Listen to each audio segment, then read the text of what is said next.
In the sprawling, sun-drenched landscape of modern entertainment, where content is king and algorithms dictate our viewing habits, a new project has emerged that defies easy categorization.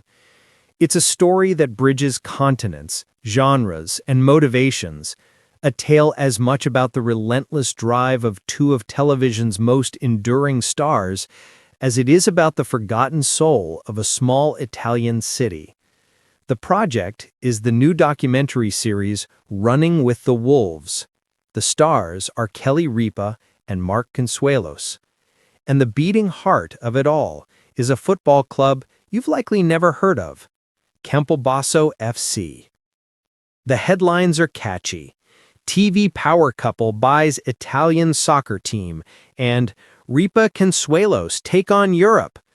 But the real story, the one exposed over months of filming and years of behind-the-scenes passion, is far richer, more complex, and more human than any logline could suggest. This is not a story of a vanity project or a cold financial investment. It is a story of midlife reinvention, of cultural immersion, of a love story extending beyond a marriage to embrace an entire community. It is a story of what happens when American optimism crashes headfirst into Italian bureaucracy, tradition, and passion. This is the inside story of Running with the Wolves, the show, and Campobasso FC, the phenomenon. The spark, more than a midlife crisis. To understand the why, one must first understand the who. Kelly Ripa and Mark Consuelos are not merely celebrities, they are an institution. For nearly 30 decades, they have been a fixture in the American cultural consciousness, from their meet-cute on the set of All My Children to their reigning status as morning television royalty and podcast hosts. Their brand is one of relatable glamour, quick-witted banter, and a seemingly unshakable marital partnership. But by the late 2010s, a subtle shift was occurring. Their children were growing up, embarking on their own lives and careers. The routine of daily television, while successful, presented a certain creative plateau. This is a common crossroads for many in their 50s, but Ripa and Consuelos approached it not with despair, but with a shared sense of adventure. They were, as Consuelos has hinted in interviews, looking for a new project, something they could build together from the ground up. The initial idea was not football. The couple, both of Italian descent, Ripa through her mother, Consuelos through his father, had long dreamed of spending more extended time in Italy. They envisioned a food and travel show, a comfortable exploration of the country's well-trodden paths. The search for a home base led them to look at properties across the boot, from the rolling hills of Tuscany to the dramatic coasts of Amalfi.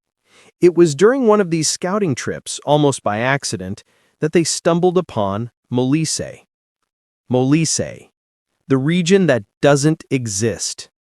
If Italy has a best-kept secret, it is Molise. Sandwiched between the more famous Abruzzo and Puglia regions, it is often the subject of a self-deprecating national joke: Molise non existe. Molise doesn't exist. It is a region of breathtaking, undiscovered beauty, rugged mountains, ancient trattorias, and a pace of life untouched by mass tourism. Its capital is Campobasso, a city of about 50,000 people, perched on a hill, proud and unassuming.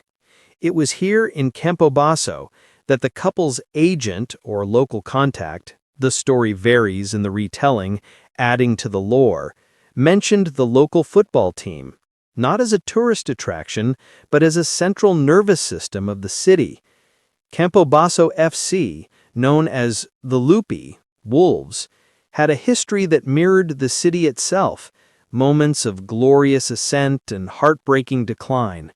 The story of Campobasso FC is the kind of narrative that Hollywood scriptwriters would invent, but reality makes more poignant. Founded in 1919, the club had its golden era in the 1980s.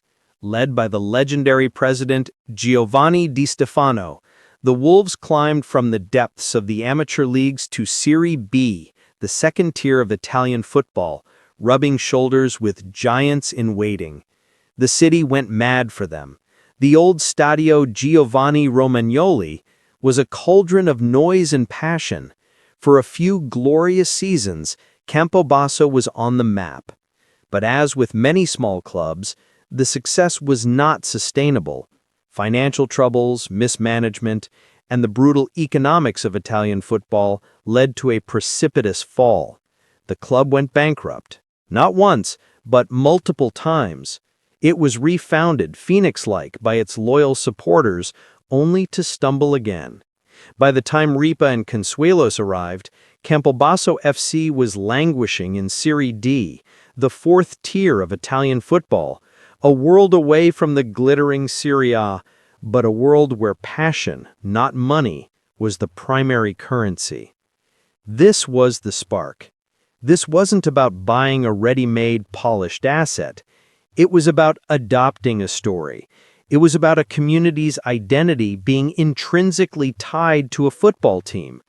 For Ripa and Consuelos, it represented a real, tangible, and emotionally resonant project. They weren't just buying a club, they were investing in a city's dream. The food show was forgotten. They were now running with the wolves. The acquisition, navigating a Byzantine labyrinth.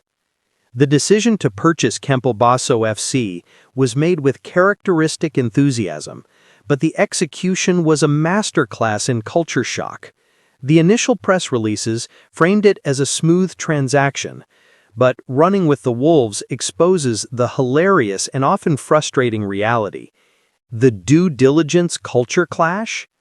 American business transactions are often characterized by speed, data-driven decisions, and a certain aggressive optimism. Italian bureaucracy, particularly in the world of calcio, football, is its own ancient and Byzantine art form.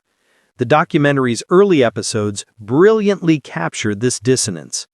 We see Mark, the pragmatic businessman, armed with spreadsheets and growth projections, sitting across from local lawyers and former club officials in cramped, smoky offices. The conversations, translated through a harried interpreter, are circular.